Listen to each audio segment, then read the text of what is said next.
Oh, hey there. Quarantine Eric at the cabin here.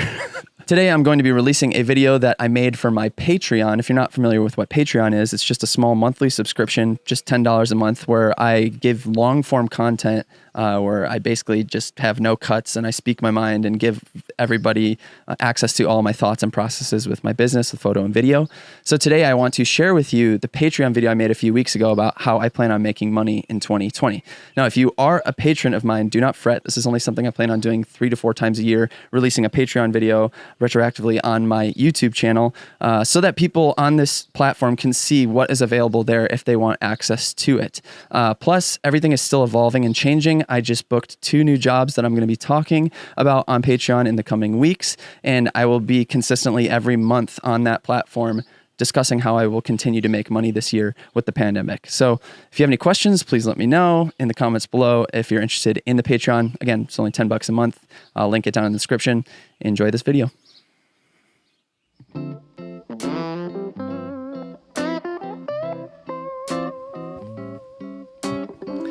Hello everybody, welcome back to another Patreon video. I hope you are healthy and well and sane. Today I want to talk about my plans for 2020 so you can get an insight to see what's going on in my head in the weirdest, craziest year you've ever seen as a photographer and or filmmaker.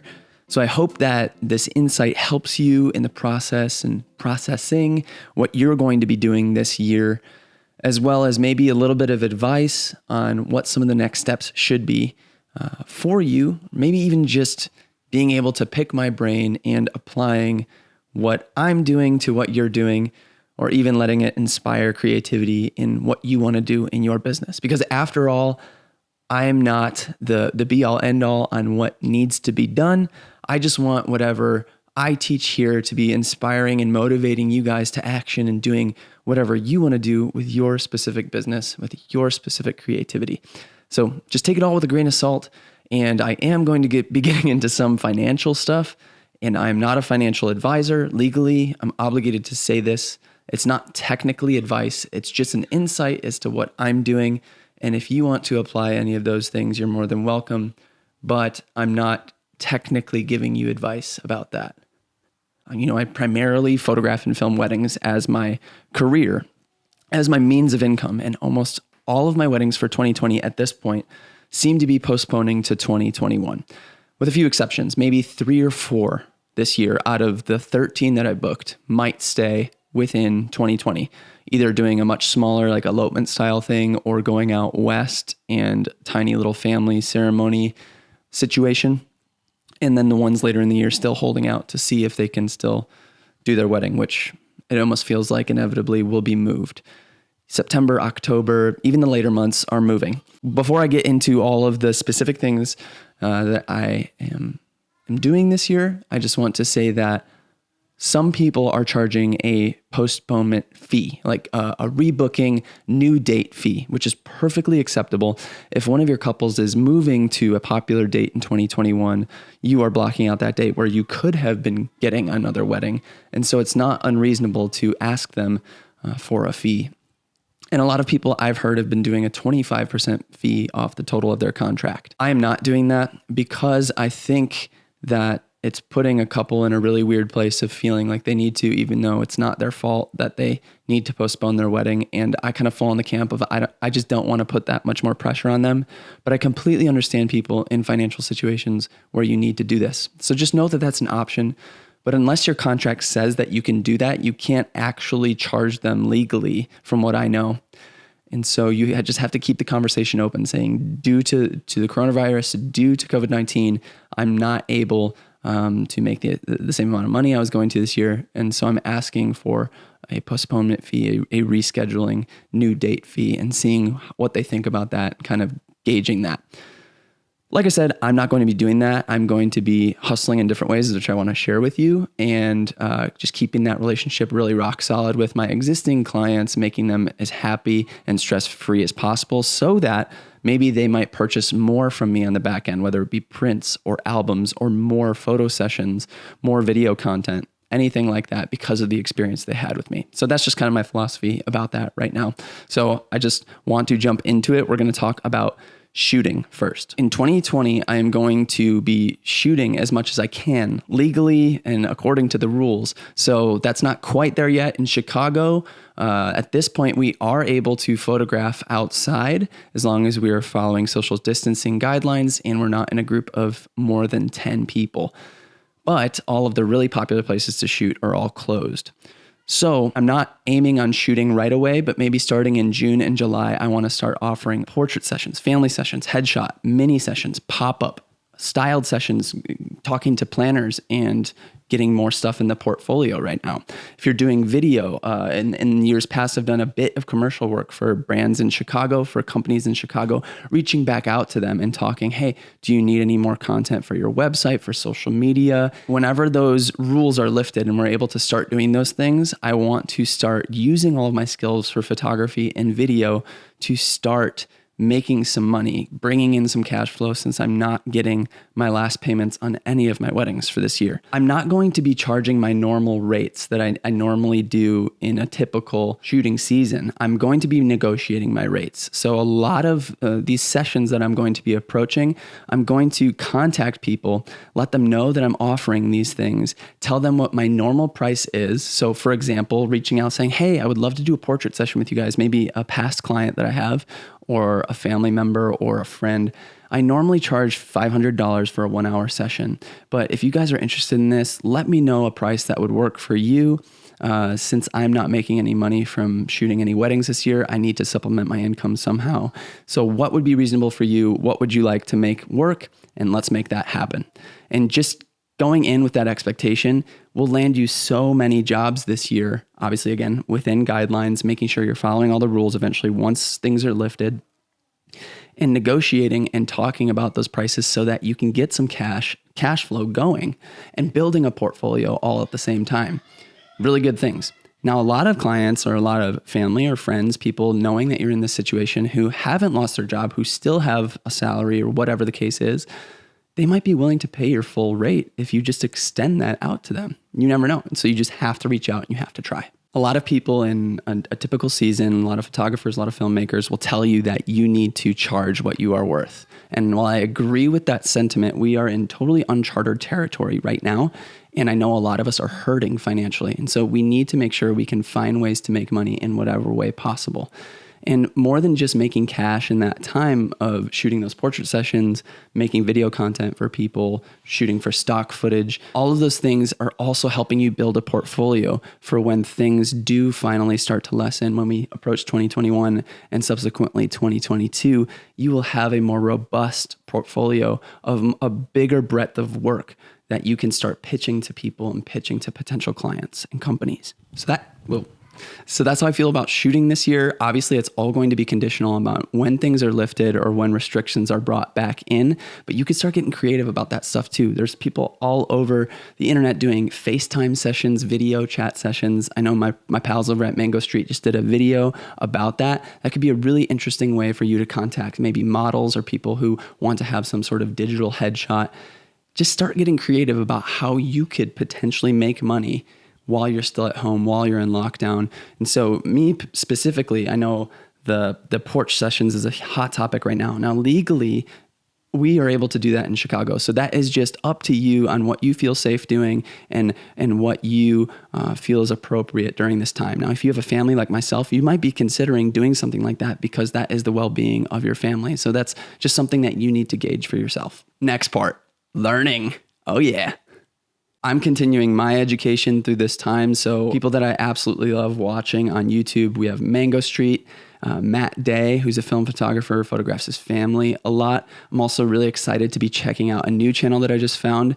Her name is Leela, and she does Premiere Pro tutorials and all sorts of stuff that I've been wanting to learn for a long time in that software. I'm going to be binge watching her stuff. Also, Matt Johnson is an amazing wedding videographer and does awesome content there as well. I really just enjoy Jesse Driftwood too, his personality, and that kind of inspires me on the YouTube side. I'm also a patron of Benj Heish and Sam Hurd. Some things that I'm really looking forward to learning, wrote them down, and I hope I'm keeping myself accountable for this. Learning Final Cut Pro, a new video software outside of just Premiere Pro. Color grading log footage. So normally I shoot on a flat profile with my Canon cameras, but as the EOS R and R5 are being released, they will be using log footage, which is a extremely flat profile, and it'll just be a learning curve of how to grade that footage, how to color it, make it look natural while protecting the dynamic range. So using conversion LUTs, which I have a brand that will be coming out with that soon, and I'm excited to talk about that in the coming months, but just manipulating that footage to get the most dynamic range out of my shots and practicing that. Photoshop literacy. I don't know Photoshop very well. I'm the first to admit it. I know Lightroom like the back of my hand, but it's just on a rare occasion that I'll go into Photoshop to do something. And so this is mostly just for a time saver and honestly for like YouTube thumbnails and doing creative things outside of the realm of what I normally do. Lightroom is more than proficient for me as a portrait and wedding photographer. I really just don't even need Photoshop, but I do want to learn some more aspects of it and become more literate in it. Fluency in pick time as well. I talked about pick time in my selling prints video. If you haven't seen this here, down below. But I also made a YouTube video that I'm linking underneath this video where I talked about how I'm switching to pick time from Pixieset with my photo delivery and selling prints. So I just want to become more literate on that platform so that I can sell prints better, knowing their automations like the back of my hand, so that once I start doing those sessions this year, family, portrait, headshots, all those things, that I could sell more prints and send more automated messages to emails in order to get more passive income through those print sales. Stock footage. I'm very interested in shooting stock footage. This is something you could do all by yourself if you're just shooting a city, an open field, or someone from a distance. You can sell stock footage on sites like Film Supply or ArtGrid. And so I really want to study what the best place might be for me to shoot stock footage and sell it there. You could also act in stock footage. My family and I were filmed by my friend Jay Worsley, and everybody's been DMing me recently because me and my son are currently on a CVS commercial and some like German healthcare provider commercial. And so it's kind of cool, but we also get royalties for being in that stock footage. So another way to make money, and something I want to study a bit more during this time, now that I have time. Finally, audio engineering. I feel very capable in what I know in Premiere, but I really want to start getting to know Adobe Audition better, which is the exclusive software for audio within the Adobe suite. There's plenty of similarities with the audio interface of Premiere in Audition, but it's really exciting to start new tutorials and even learn how to mix music a little bit better. And all of that's amazing for filmmaking and amazing for editing. So those are all the things that I am excited about learning, and I hope that it inspires you to maybe step into some of those things and create a list for yourself to start learning things during this time as well. But with a caveat there is no pressure to force yourself to learn new things. If you are just in a state of needing to survive mentally right now, that is perfectly fine. But as things start to open up and as we start to strategize about what we're going to do this year, I hope that you just start thinking about these things at the very least, so that when the time comes and you need to act on them, you can. Finally, the last part of is the financial piece. Yeah, so my attitude for this year in 2020 is business survival. I do not plan for this year to be a crazy profitable, thriving year. And I think that's a lot of people's expectations in every industry across the world right now with the economic turmoil that we are in. But we can leverage that into 2021 and 2022 as well if we have the right attitudes. And so with this idea of survival, what my expectations are is that I want to set a monthly budget for me and my family, and I want to just make enough money to meet that budget every month so that we can stay afloat through the whole year until I can start shooting weddings again next year. 2021 has the potential to be the biggest and busiest year we've ever seen as creatives, with all of the postponements and probably shooting twice as much as we normally would in a normal year. So you want to be prepared and ready for that. So that's why education is really important during this time, and honing those skills and keeping yourself afloat until that time. And then once you are shooting twice as much, you might be making twice as much next year. And we don't know that. We don't know what 2021 is going to look like yet. We don't know if this is going to extend into 2021. So keeping that attitude of just not knowing is good, and keeping your expectations low. But it does have the potential to just be an enormous year, and we want to be prepared for it. Shooting in all these different ways in 2020, maybe shooting twice as much in 2021, that could springboard you into 2022 with an insanely robust portfolio and so many skills to go after it and maybe start charging normal prices again when 2022 comes around. There's landscaping outside. Let me go through all of the ways I plan on making money this year. So obviously shooting any weddings that are still here, getting the last 50% for those weddings, whether it's turned into a postponement or a small wedding. I will still be shooting maybe 3 or 4 of those this year. I will also be hustling and shooting for any former clients, past wedding clients, families, trying to do all those portrait sessions. So if you have people who you have shot for in the past, reach back out to them to see if they want something else done. If not, reach out to the people that you know on your social media channels and all of the different ways that we can interact with people in the world today. I will also be selling prints to former clients. So all the years past of wedding clients, portrait sessions, family sessions, anything I've done, I'm going to open those galleries back up, and I'm going to do sales automation through PickTime to try to sell prints to them. And if you're interested in that, I made a video about that on YouTube. It's linked down below. And I will be making more content here on Patreon as that process continues to happen. As I make those galleries live, as I get print orders coming in, I'm going to share that process with you guys. So I hope that's really informative and helpful for you. Now, I'm taking on 2021. Every inquiry that I get, I'm going to be sending them my pricing sheet, but I'm always going to leave room for negotiation. I haven't decided exactly how I want to do this yet, but I'm very tempted to, with this sheet, say, hey, during the COVID-19 crisis, I am not able to shoot to the same capacity I normally would.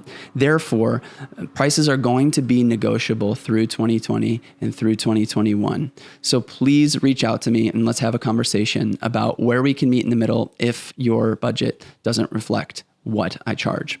Now, I'm going to be gauging case by case what that looks like. If I get an inquiry that says we're really excited to book you, we're like ready to do that, I might not go in with that phraseology, but I always want to leave that room open, that door open for that negotiation, so that I can still be booking stuff during this time, so that I can still be taking on 50% retainers and keeping myself afloat and surviving through 2020. And I recommend that for other people as well. And a lot of people might say that this is depreciating the value of our industry, but again, we are in unprecedented times, and we need to be able to provide for ourselves and for our families if this is what we are doing full time. Make a personal budget.